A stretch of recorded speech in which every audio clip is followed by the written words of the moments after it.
नमस्कार, आप सभी का स्वागत है एक नए वीडियो में। दोस्तों, आप सभी को पता है कि लोकसभा का चुनाव ज़ोरों-ज़ोरों से चल रहा है और हर जगह चुनाव चल रहे हैं और विपक्षी दल, विरोधी दल एक-दूसरे पर हमला-वार कर रहे हैं और उनकी बातों को सुनने में काफ़ी अच्छा लग रहा है, काफ़ी मज़ा आ रहा है। दिल्ली के केजरीवाल को 20 से 25 दिन के लिए चुनाव प्रचार के लिए जेल से रिहा किया गया है। जेल के रिहा के अगले दिन ही केजरीवाल रोड शो में कहते हैं कि देखिए, मैंने कहा था ना आप लोगों से कि मैं जेल से बहुत जल्दी बाहर आने वाला हूँ।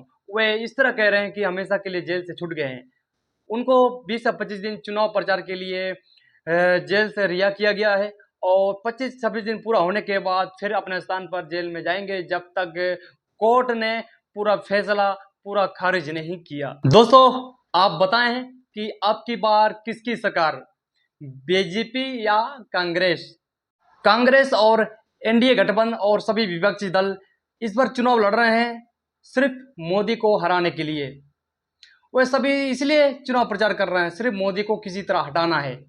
दोस्तों, मैं कोई बीजेपी का समर्थक नहीं हूँ और ना ही कांग्रेस का समर्थक हूँ और जो भी सरकारें वर्तमान में चल रही हैं या थे और जिनसे मुझे फ़ायदा हुआ, जिनसे मुझे लाभ हुआ, जिनसे मुझे लगता है कि देश का परिवर्तन हुआ, उसी के हिसाब से मैं कुछ साझा कर रहा हूँ आप लोगों के साथ और बात कर रहा हूँ।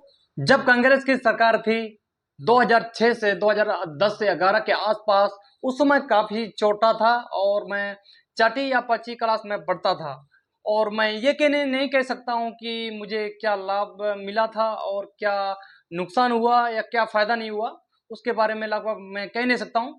लेकिन जब से बीजेपी 2014 से आई है, तो मुझे एक दबंग वाली सरकार लगी, एक दबंग वाली स्टाइल। बीजेपी सरकार ने कई वादों को एक दबंग वाले स्टाइल में उनको पूरा किया है। जैसे राम मंदिर, 370 और सर्जिकल स्ट्राइक पाकिस्तान को उसी के औकात में दिखाना, एकदम दबंग वाले स्टाइल में उन्हें वादा पूरा किया है। माननीय मोदी जी के नेतृत्व में हमारा देश कहीं आगे तक बढ़ गया है, हमारा देश का नाम रोशन हो रहा है, हर जगह हमारा नाम लिया जाता है और हमारा अर्थव्यवस्था 9वीं से तीसरे स्थान पर आ गया है और हमारा साइंटिस्ट के क्षेत्रों में भी हमारा नासा के बराबर ताल से ताल मिला रहा है, उनसे भी आगे निकलने को बेकरार है। दोस्तों, मोदी के राज्य में कई सारा विकास हुआ है, काफ़ी संख्या में सड़कें कम थी, अब सड़कें बन रही हैं, फ्लाईवे बन रही हैं। आज पहले की संख्या में काफ़ी सारे अस्पतालें बन रहे हैं, काफ़ी सारा कॉलेजें बन रहे हैं, काफ़ी सारे स्कूलें बन रहे हैं, काफ़ी सारे आईटी के सेक्टर में काफ़ी सारा विकास हो रहा है। कई सारे कई कई संख्याओं में एयरपोर्ट बन रहे हैं और बाहर के विदेश के प्रधानमंत्रियां हमारे इतना इज्जत करते हैं कि उनका पैर छूते हैं, है ना? अमेरिका के मना करने पर भी हम रूस से तेल खरीदते हैं। तो दोस्तों, क्या ताकत है बन गई है हमारे मोदी के राज्य में और बीजेपी के राज्य में। कितना हमारा देश ताकतवर बना है, आप लोग कल्पना नहीं कर सकते हैं, कह नहीं सकते हैं दोस्तों। और आज डिजिटल युग है और मेरे को आज गूगल पे का प्रयोग करता हूँ। हर एक दुकान में, हर एक चाय की दुकान में गूगल पे का हम लोग प्रयोग करते हैं और आज कैश की कोई ज़रूरत ही नहीं है। मैं जाता हूँ और अपना मोबाइल निकाल के फ़ोन पे यूज़ करके स्कैन करके बस तुरंत पेटीएम में पैसे भेज दो, कहानी खत्म। कोई एटीएम में जाने की ज़रूरत नहीं, कोई कितना सुविधा है। दोस्तों, मुझे काफ़ी सारा फ़ायदा हुआ है। आज इंदिरा आवास योजना कई लोगों के, करोड़ों लोगों के घर बन गए, उनमें से मेरा भी घर बन गया है। कम से कम 2,30,000 का मेरा सरकार की तरफ से आया था और मेरा घर बन गया। मेरे लिए 2 लाख एक मेरे लिए वरदान है। वरदान है दोस्तों। मैं 1 साल या 2 साल में भी 2 लाख कमाना मेरे लिए असंभव है। वो मुझे सरकार की तरफ से मिला और मेरा इंदिरा आवास योजना घर बना है। दोस्तों, आज मैं इस कमरे में बैठा हूँ तो मेरे पास बिजली 24 घंटा है। मेरे पास यहाँ 5 मिनट के लिए भी बिजली जाती नहीं है दोस्तों। और जब मैं 2009 या 10 में मैं स्कूल में पढ़ता था, जब कांग्रेस की सरकार थी, तो उसमें 6 घंटा लाइट जाती थी और 4 घंटा लाइट आती थी। तो दोस्तों, परेशान हो जाते थे हम लोग। दोस्तों, स्वच्छ अभियान हमारा देश में पूरा इतना परिचित हो गया, तब विदेशों तक यह बात चली थी कि स्वच्छ अभियान हिंदुस्तान में चला है, टॉयलेटें बने हैं और आज सभी को, लगभग गरीबों को कम से कम चावल दाल फ्री मिलता है ना? और मैं भी एक गरीब परिवार में से हूँ, मुझे भी 15 केजी, है ना, राशन कार्ड, दाल मिलते हैं, गेहूँ मिलते हैं, चावल मिलते हैं। दोस्तों, मेरे लिए काफ़ी है। और आज हमें गेहूँ मिलता है, गेहूँ, हमें गेहूं मिलता है और हम रोटी खत्म नहीं कर पाते, हम आज गेहूं को चुपके से बेचते हैं दोस्तों। आज हमें इतना लाभ मिल रहा है दोस्तों। मुझे अपने हिसाब से लगता है सच में मोदी जी ने विकास किया है इस देश का। अगर मोदी जी सच्चे मन से उन्होंने देश का कार्य किया, विकास किया है, तो सच्चाई छिपती नहीं है, सच्चाई सबके सामने आएगी। और जनता बेवकूफ नहीं है, उनको जो लाभ मिला है उनको लाभ मिला है। और दोस्तों इस चुनाव में अगर उन्होंने विकास किया तो सच्चाई पर जीतेंगे, उनको कोई कुछ नहीं कर सकता। विपक्षी और कुछ जनताओं का कहना है कि महंगाई बहुत ज्यादा बढ़ गया है, बेरोजगार हो गए हैं, हर जगह नौकरी नहीं है, मोदी ने सारा कुछ बेच दिया, अंडानी के या अंबानी के हाथों बेच दिया, सब जितना भी सरकारी सेक्टर थे सारा बेच दिया।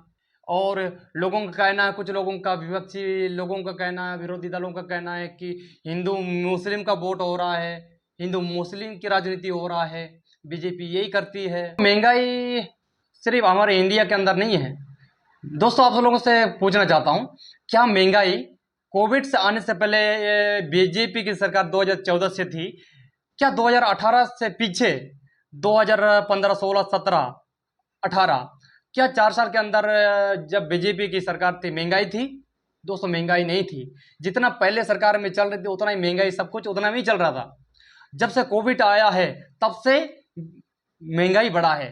महंगाई इतना भी नहीं बढ़ा कि जैसे पाकिस्तान में हालत हो रखा है कि चीनी 200 रुपये केजी, आलू 500 रुपये केजी, टमाटर 600 रुपये केजी।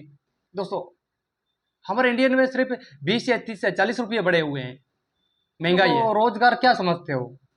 आपको सिर्फ सरकारी नौकरी में आईएएस बने और आपको 90 या 1 लाख का वेतन मिले, बैठे बैठे आप लोग खाएं पिए, आपका परिवार खुशी जिंदगी है। दोस्तों मोदी के राज्य में कई सारे प्राइवेट सेक्टर में कई सारा रोजगार के स्थान खुले हुए हैं प्राइवेट सेक्टर में। दोस्तों अपना बिजनेस खोल सकते हो। दोस्तों आपके रोजगार के तरीके उन्होंने बीजेपी सरकार ने डाल दिए हैं।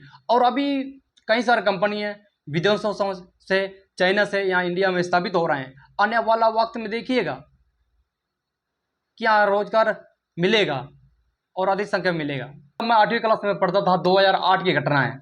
तब ताज होटल हमला हुआ था, तब कांग्रेस की सरकार थी, डॉक्टर मनमोहन सिंह जी प्रधानमंत्री थे। तब तक वहां पे काफी सारे लोग मारे गए, बहुत सारे लोग हुए।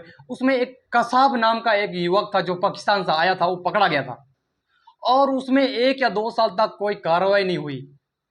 उसको आराम से जेल में खाना खिलाया पिलाया, काफी 3 या 4 साल के उसको फांसी में लटकाया गया। क्या दोस्तों ऐसे दोस्तों को ऐसा मिलना चाहिए? उनको तुरंत सजा देना चाहिए।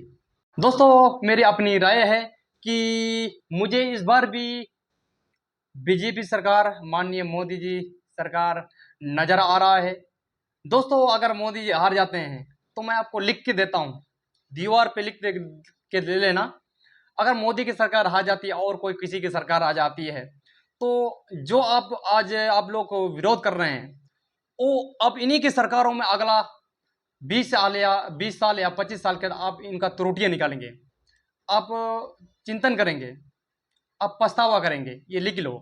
दोस्तों आज का वीडियो लगभग हम लोग को यही समाप्त करते हैं। कुछ मेरी राय थी जो मुझे कौन सी सरकार से मुझे लाभ मिला, किससे मुझे विकास नजर आ रहा है, वो मैंने आप लोगों से बातचीत किया। और दोस्तों आप लोग बताएं कि सरकार कांग्रेस की बनने वाली है या बीजेपी की सरकार बनने वाली, आप लोग को बताएं दोस्तों आपकी क्या राय है। दोस्तों अगर आप लोगों को वीडियो थोड़ा सा भी पसंद आया तो लाइक करें, सब्सक्राइब करें और तब तक के लिए मिलते हैं किसी अगले वीडियो पर।